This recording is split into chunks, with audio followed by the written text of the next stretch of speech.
Hablaremos de un amigo de este programa que es Samuel Taylor Coleridge. Es un poeta de Devonshire. Nació allí en 1772, ¿no? Desde niño tenía una imaginación muy fecunda, o tal vez los biógrafos consideraron que era interesante que un poeta tuviese desde niño una imaginación fecunda, así como un héroe se encarga de matar escorpiones en la cuna y todo eso. Jugaba siempre a representar los libros que leía. Entonces encarnaba al rey Arturo, o a Hamlet, o a Robinson Crusoe. Estaba siempre enojado Coleridge. Era mal visto por todos los chicos de su edad, con lo cual se ve que ciertamente apuntaba para poeta. Cuando murió el padre de Coleridge, el viejo John, el pequeño Samuel fue enviado a Londres a vivir con un tío. Ahí ingresó al Hospital de Cristo, una famosa escuela donde la disciplina era muy rígida, la enseñanza severa y la comida asquerosa. Cuenta Coleridge: a la mañana te daban un pedazo de pan duro y un trago de pésima cerveza. A la noche, un trago de pésima cerveza. A veces daban día libre en el colegio y los alumnos salían, salvo los que no tenían parientes o no tenían a dónde ir, y uno de los que se quedaba encerrado era Coleridge. Dicen que se la pasaba llorando. Cuando salía le cambiaba el humor, por un instante podía tener el espíritu alegre. Él vivía en un mundo de fantasía, muy lejos de la realidad en aquellos años. Cuando paseaba por las calles de Londres, se imaginaba que era Leandro el que atravesó a nado el Helesponto. ¿Se acuerdan de esa historia? Leandro era un tipo que tenía una novia cruzando el Helesponto. La novia se llamaba Ero. Leandro vivía del otro lado del Helesponto. Nunca supe de qué lado vivía Leandro y de qué lado vivía Ero. ¿Saben? El estrecho de los Dardanelos es el que separa Europa de Asia. Asia a un lado, al otro Europa y allá su frente Estambul. Pues bien, una vivía en el Asia y el tipo en Europa. Mirá vos qué risa, ¿no?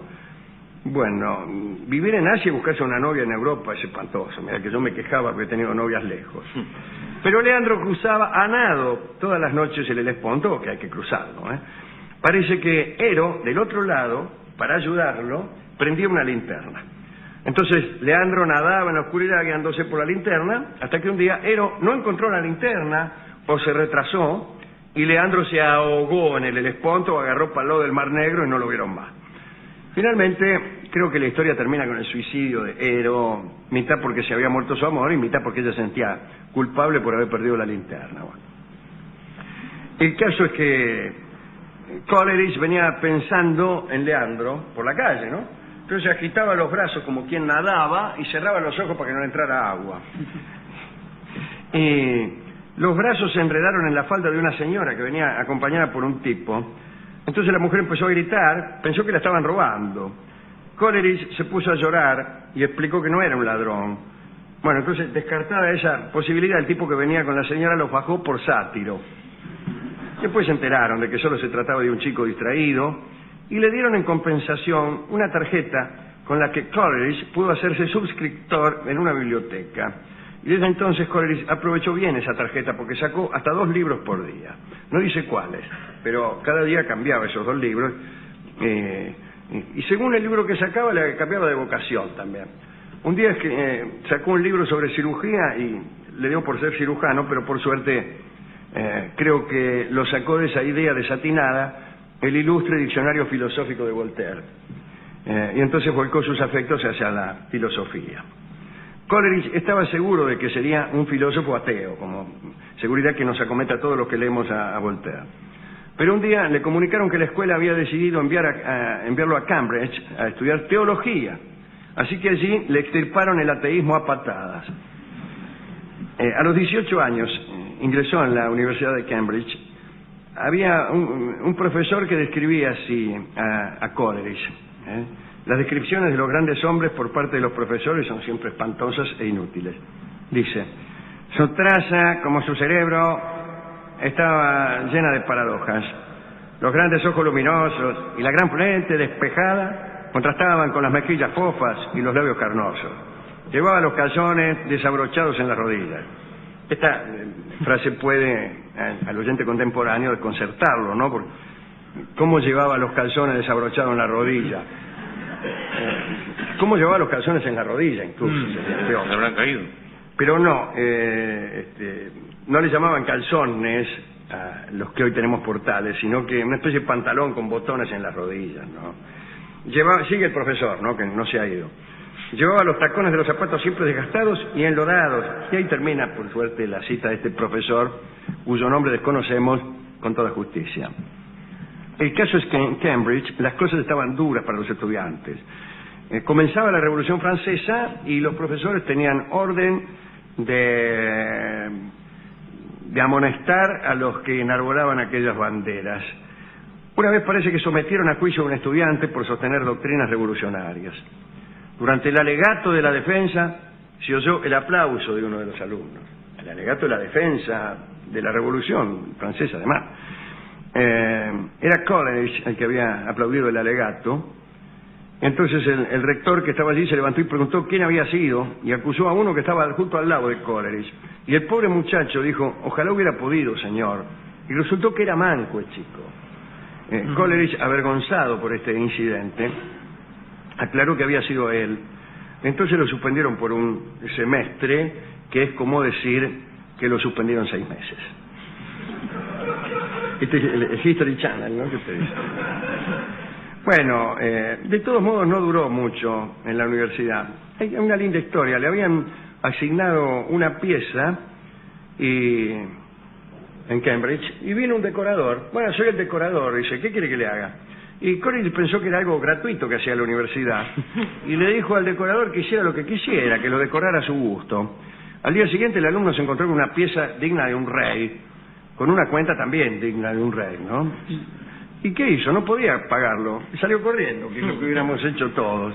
Huyó de Cambridge, se alistó en el cuerpo de dragones, un cuerpo de dragones que tenía por nombre, mejor dicho, él mismo.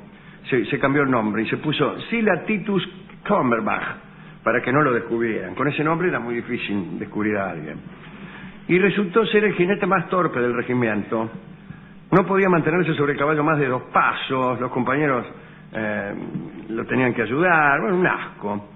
Pero un compañero que tenía influencias en la universidad reconoció el talento de Coleridge, que hacía versos en los descansos, y arregló para que lo aceptaran de nuevo en Cambridge. Entonces arregló las cuentas con el decorador, este amigo, este soldado, y volvió entonces Coleridge a Cambridge y su amigo Robert Southey, que era uno que había sido expulsado antes de Westminster por escribir un artículo atacando los castigos corporales, imagínense, ¿no? También lo habían echado por ir a comer con la peluca sin empolvar. Con empezaron a salir con 2 chicas, las hermanitas Sarah y Edith Fricker. Parece que Sarah era hermosa y Edith no. Entonces se la jugaron al desconfío. Es eso, tiraron una moneda para ver quién se quedaba con quién y ganó Coleridge, se quedó con la linda. Al cabo de un tiempo los 4 decidieron embarcarse a América y comprar un campo para construir una especie de república de Platón. Bueno, como no tenían plata resolvieron afanar a una tía, pero fueron delatados y ahí terminó aquel sueño utópico. Southey se casó con Edith y se fue a Lisboa. Coleridge se casó con Sarah. Se mudaron por allí y cerca de su casa vivía otro escritor, también amigo del programa, William Wordsworth, aquel que decía que no hay que escribir bajo la influencia del dolor, sino después, cuando el dolor es un recuerdo. Se hicieron amigos y caminaban hasta muy entrada la noche y la policía empezó a sospechar que eran espías. Tal vez, dice alguien, porque hablaban de Spinoza y pronunciaban Spinoza. Y cada vez que spy escuchaban, surgía en la conversación y la gente que los vigilaba entraba en el convencimiento de que estos tipos estaban tramando algo raro, ¿no? Los llevaron en cana, pero lo soltaron. A los 25 años, Coleridge empezó a tomar opio, tenía reumatismo. En el año 1797 se quedó dormido por efecto de la droga y ese día sucedió algo curioso. Esto es lo que queríamos contar y no otra cosa. Coleridge había estado leyendo un libro de viajes y soñó un triple sueño de índole verbal, musical y visual. Parece que oyó una voz que repetía un poema, oyó una extraña música, vio la construcción de un palacio y supo del modo en que se saben estas cosas en los sueños, que la música edificaba el palacio y que este palacio que construía era de Kublai Khan, el emperador que protegió a Marco Polo en su viaje a la China. En realidad era el emperador de la China, pero no era chino. En ese tiempo dominaban la China los mongoles. Coleridge recordó el poema al levantarse y empezó a escribirlo, pero lo interrumpieron. Vino un tipo que le tocó el timbre, le habrá golpeado la puerta, digo yo. Y Coleridge ya iba por el verso número 50 y pico, salió a atender y nunca logró recuperar el final. Y Borges opina que estos versos que se salvaron, estos 50 y pico, son de los mejores escritos en cualquier literatura. Años después de la muerte de Coleridge, se supo que el emperador Kublai Khan había edificado ese palacio según un plano que le había sido revelado en un sueño. Este dato nunca lo supo Coleridge. Una vez escrita esa parte del poema, estos 50 y pico de versos, Coleridge intentó soñarlo otra vez, recurrió continuamente al opio para hacerlo, pero los intentos fueron en vano. Soñaba con otros poemas o otras cosas, o no soñaba en absoluto. Después abandonó la familia, se embarcó con destino a Malta, volvió a los 2 años, estaba muy envejecido, necesitaba tanto del opio que llegó a contratar a un tipo para que le impidiera tomarlo. Las noches de insomnio lo torturaban hasta la locura, sus escritos eran considerados como extravagancias y la carrera de Coleridge fue de desengaño en desengaño. Se consiguió un trabajo en Londres para pagar los estudios de su hijo, para pagar la casa en que vivía con Sara, y al final se murió. Se murió en julio de 1834, a los 62 años. Escribió muchas poesías, El Marino, el Kublai Khan, qué sé yo, ¿no? Pero